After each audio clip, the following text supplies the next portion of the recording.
कभी सोचा है कि हजारों साल पहले के विचार आज भी हमारी दुनिया को कैसे चला रहे हैं? चलिए, इस सफर में हम भारत की प्राचीन जड़ों की पड़ताल करते हैं, पत्थर के औजारों से लेकर विशाल साम्राज्यों तक, और उन विरासतों को खोजते हैं जो आज भी हमारे साथ हैं।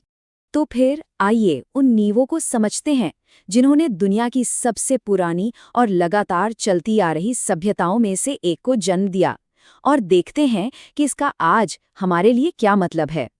तो हमारी कहानी की शुरुआत होती है पाषाण युग से। ये वो समय था जब शुरुआती इंसानों ने बस जीने के लिए संघर्ष किया, और इसी संघर्ष में उन चीजों की नींव रखी जिसने आने वाली पीढ़ियों का रास्ता बना दिया। देखिए, ये सिर्फ एक टाइमलाइन नहीं है, ये इंसान के विकास की एक कमाल की कहानी है। पूरा पाषाण काल के शिकारी संग्राहकों से जो बस घूमते रहते थे, फिर मध्य पाषाण काल का एक बदलाव का दौर आया, और आखिरकार नव पाषाण काल में कृषि की क्रांति हुई। हर एक कदम ने मानव समाज को हमेशा के लिए बदल कर रख दिया। शिकार से खेती की ओर जाना, ये सिर्फ खाना जुटाने का एक नया तरीका नहीं था, ये तो एक क्रांति थी। सोचिए, इसी एक बदलाव ने लोगों को एक जगह बसने, गांव बनाने और आखिरकार उन बड़े बड़े समाजों और शहरों को जन्म देने का मौका दिया, जिनके बारे में हम आगे बात करने वाले हैं।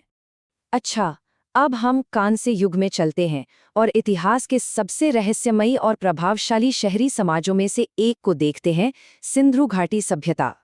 सिंधु घाटी के लोग, ये लोग अपने समय से बहुत बहुत आगे थे। सोचिए, उनके पास एकदम सुनियोजित शहर थे, शानदार जल निकासी सिस्टम था, और मेसोपोटामिया तक फैला एक बड़ा व्यापार नेटवर्क था। मतलब शहरी जीवन का ऐसा लेवल था जो दुनिया में सदियों तक कहीं और देखने को नहीं मिला।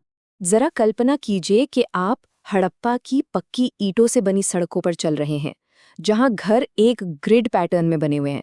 ये कोई ऐसी वैसी बस्ती नहीं थी, बल्कि ये दुनिया के पहले प्लान किए गए शहरों में से एक थी। ये इस बात का सबूत है कि कोई बहुत कुशल केंद्रीय व्यवस्था इसे चला रही थी। और लोथल जैसे हलचल भरे बंदरगाहों पर कीमती पत्थर, धातुएं और मिट्टी के बर्तनों का दूर दूर के देशों के साथ व्यापार होता था। लेकिन ये सिर्फ सामान का लेन देन नहीं था, यहाँ तो विचारों और संस्कृतियों का भी मेल होता था, जिसने इस सभ्यता को और भी अमीर बनाया। धोलावीरा में तो उनकी इंजीनियरिंग का कमाल दिखता है। जलाशयों और चैनलों का एक ऐसा जटिल सिस्टम बनाया था उन्होंने, जिसके जरिए वो सूखे माहौल में भी पानी को बचा कर रखते थे। सच कहूं तो एक ऐसी इंजीनियरिंग की मिसाल जो आज भी हैरान कर देती है।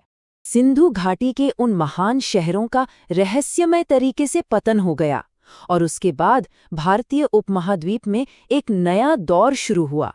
ये था वैदिक युग, जिसकी पहचान बड़े शहरों से नहीं बल्कि पवित्र ग्रंथों और एक नई सामाजिक व्यवस्था से हुई। इसी दौर में वर्ण व्यवस्था विकसित हुई।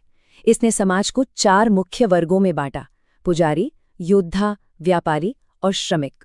ये सामाजिक ढांचा, जो शुरू में काम पर आधारित था, आगे चलकर सदियों तक भारतीय समाज पर गहरा असर डालेगा। और इसी समय दुनिया के सबसे पुराने पवित्र ग्रंथों में से एक ऋग्वेद की रचना हुई।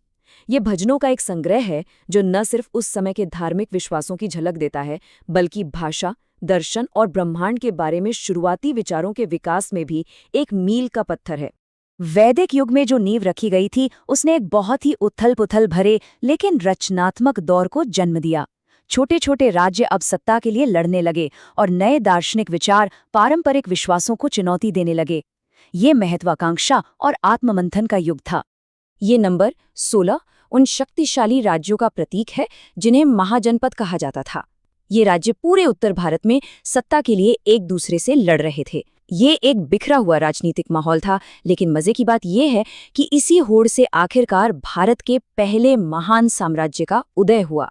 महाजनपदों की इसी उथल-पुथल से मौर्य साम्राज्य का उदय हुआ, जिसने पहली बार उपमहाद्वीप के एक बहुत बड़े हिस्से को एक साथ जोड़ा। फिर सदियों बाद गुप्त साम्राज्य आया, जिसने कला, विज्ञान और गणित के क्षेत्र में एक स्वर्ण युग की शुरुआत की।